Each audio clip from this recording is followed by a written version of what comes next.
Welcome to Living and Learning International's professional development video series designed to equip you professionally and personally. My name is Kendra McElvain, and today's video is on problem solving and critical thinking. So there's this old story, one of Aesop's fables, and it's about a time when it was very dry and there was very little water to drink. And there was a crow, and he found a pitcher with some water in it.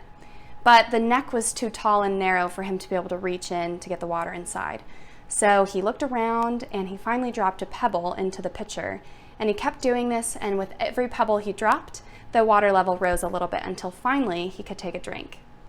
This is a simple little story, but today we're going to be talking about how we can be like that crow and creatively and calmly solve the problems that will inevitably arise in both life and work. So we've all been in that position where everything's going really smoothly and then all of a sudden a problem just comes up out of nowhere. That part is inevitable, but how we respond can have a huge effect on what happens next. And how we respond is something that we can work on and even get better at. For the last 3 years, I've been living in Ecuador, working with Living and Learning International's semester program down there. And something that we often say in Ecuador is that you really have to learn to be flexible because things change quickly and often. But that's really true of anywhere that we are. Some of these problems are pretty minor, even comical, or just irritating depending on your mood. And some of the problems that come up are really stressful and change things very dramatically. Either way, how we respond has a big impact. A couple semesters ago, we had a group of students that was getting ready to come back to the US. The semester was over, they were heading to the airport, and I had been in charge of scheduling transportation for them. So we're all gathered at the house and we're saying our goodbyes, and we're waiting for the bus to show up that's going to take them to the airport. And 5 minutes go by and 10 minutes go by and still no bus. And so finally I pull out my phone and I'm getting ready to call the driver, wondering, these students need to get to the airport, what's going on? And I look at the initial request that I put in for the bus driver and realize I had written 11 p.m. instead of 11 a.m. and the bus is not coming, and by no fault of their own. So that brings us to step 1 in the problem-solving process, which is define the problem. So there's no bus, and we've got a group of 15 students that have to be at the airport soon. Those flights are not going to wait for them. So when you're defining your problem, ask yourself, what's going on? Where are you? And who are you with? Who is going to be impacted by the problem at hand? So this defining the problem might seem obvious, but it's important to just take a second and really consider what's going on. Sometimes a problem seems a lot bigger than it appears at first because we don't actually take a second to stop and slow down and calm ourselves. And on the flip side, sometimes a problem at first seems like just a minor inconvenience, but if you really consider all of the ramifications, it's actually a pretty big deal that you need to respond to quickly.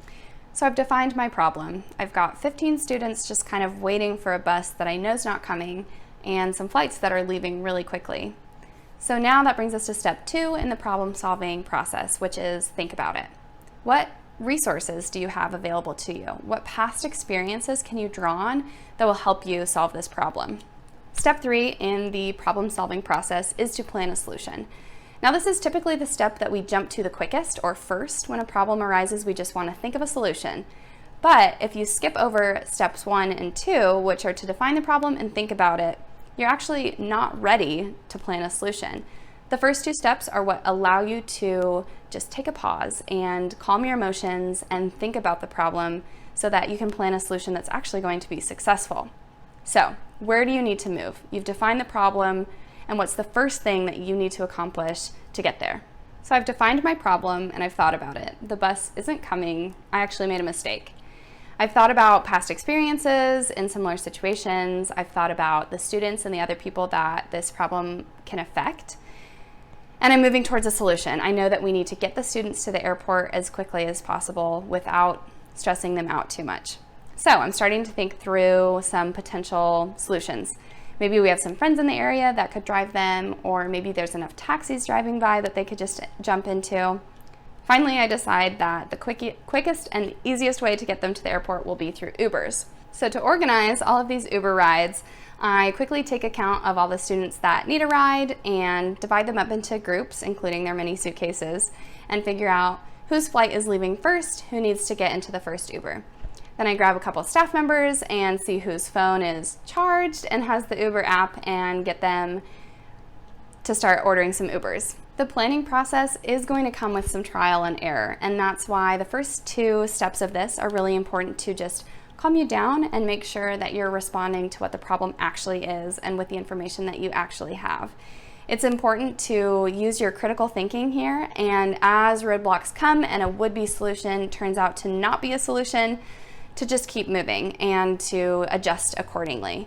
So think to yourself, are you forgetting anything? Is the solution that you're working on really going to solve the actual problem? And if you have already broken down the problem into smaller pieces, this part is going to be a lot more manageable. You're not trying to solve the entire problem in one fell swoop, but just one step at a time. Step 4 of the problem-solving process is to carry out the plan. Again, this might sound obvious, especially if you're somebody who likes to just jump into things and get things going. But if you haven't defined your problem, thought about your problem, and actually planned out a solution, this part is probably not going to go very well. But you've done all of those things, you've made a plan, at least a tentative plan, so it's time to just start moving towards a solution.